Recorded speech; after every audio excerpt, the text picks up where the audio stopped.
ইমাম মুয়াজ্জিন মসজিদে কি করে ভাই? ফেসবুক এবং ইউটিউব চালায়, ইহা শরীয়ত মতে জায়েজ আছে কি না? ইমাম মুয়াজ্জিন মসজিদে কি করে ভাই? ইউটিউব চালায়, এটা শরীয়ত সম্মত জায়েজ আছে কি না?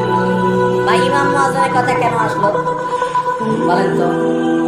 মসজিদের মধ্যে ফেসবুক ইউটিউব চালানো জায়েজ আছে কিনা এই প্রশ্ন তো মুসল্লিদের জন্য প্রযোজ্য না, ইমাম মুয়াজ্জিনের জন্য আলাদা কোনো বিধান আছে কি বলেন?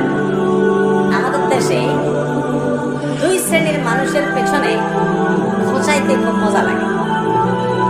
দুই শ্রেণীর মানুষের বিরুদ্ধে বিভিন্ন রকমের মাসআলা খুঁটিয়ে খুঁটিয়ে বের করতে পারলে আমাদের ভালো লাগে। তার একটা হলো নারী, আরেকটা হলো ওই বেচারা ইমাম মুয়াজ্জিন।